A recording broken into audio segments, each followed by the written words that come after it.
Hello, Catherine Foley here again, and I'm going to read from my book Beyond the Breakwater, which came out 2 years ago, published by Mercier Press. And today's chapter is chapter 51, Dustry Books. I love owning old books and papers, especially those that once belonged to relatives I never knew. They can contain all manner of information about another time. They can shed light into someone else's mind and provide a glimpse of life as it was in a distant past. I took great care of where I shelved them when I moved into my new house in the Liberties. I raided our shelves at home and brought a number of them back to Dublin with me. I liked having them around me. I always grouped the old ones together. It seemed like a natural fit. Sometimes it is the books that are missing pages and covers, eaten by mites and falling apart at the seams, that mean more to me than newer, shinier ones. I particularly love old school books, especially the ones that are signed with a youthful scrawl and possibly dated. It's fascinating to leaf through Enquire Within Upon Everything, for example. This is a great compendium of information from the Victorian age. It was first published in 1856.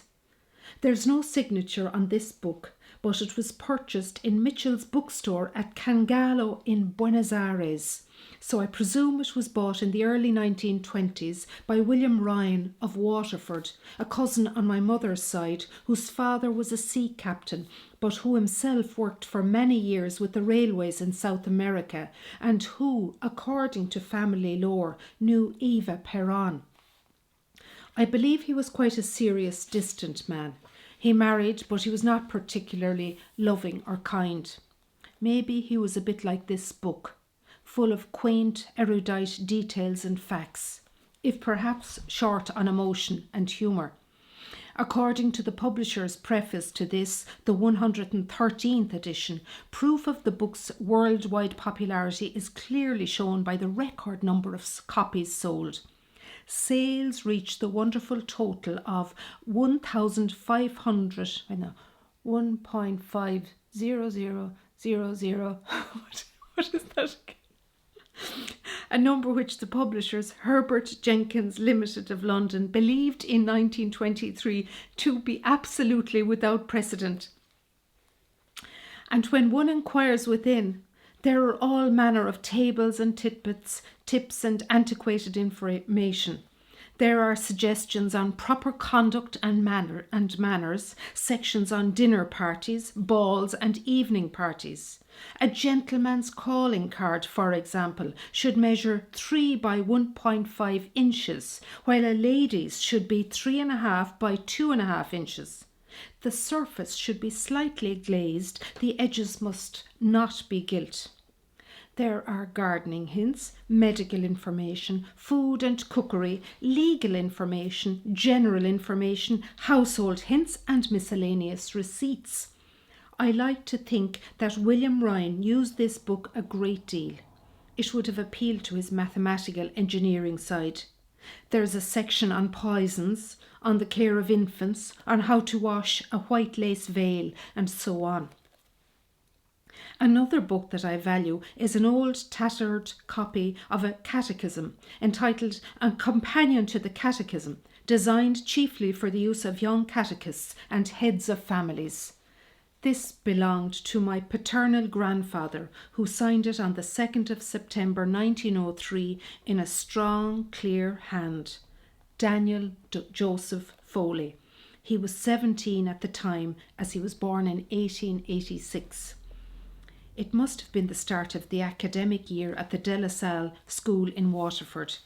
His brother signed it 5 years later on the same date, the 2nd of September 1908, so they must have shared it.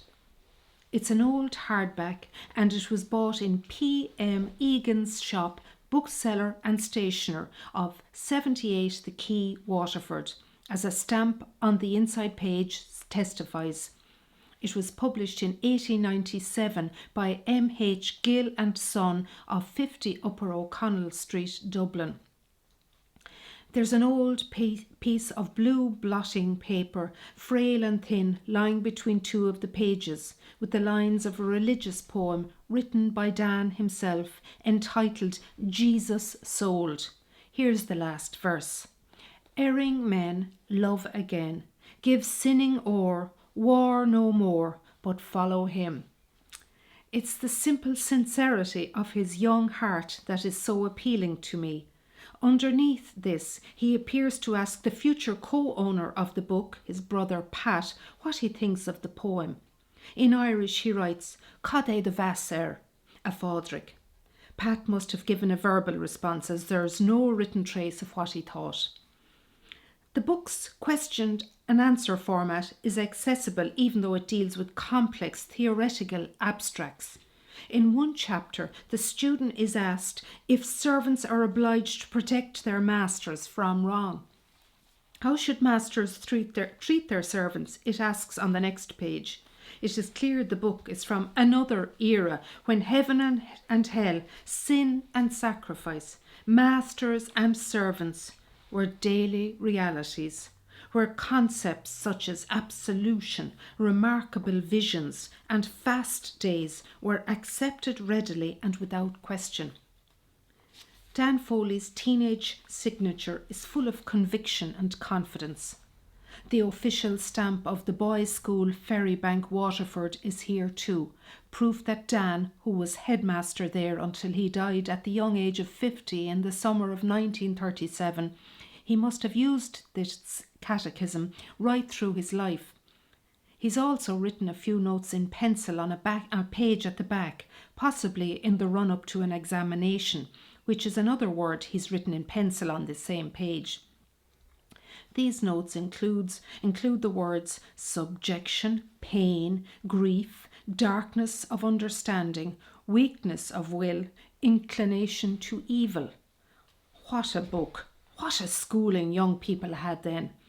Oh, to have known these men who read and loved books, to have looked into their eyes and asked them questions about life and love, age and time. I turn the pages of their books carefully, lovingly even, waiting to unearth another particle of information that will give me a further glimpse into what they and their lives may have been like. Sometimes it is the absence of a mark that can prove more beguiling and mystifying. But a mark in the margin, a dog-eared or torn page or a written word can reveal so much that it leaves me puzzling over it for a long time, and then I let my imagination run riot. So that's all for today. Thanks. Talk to you again tomorrow. Bye.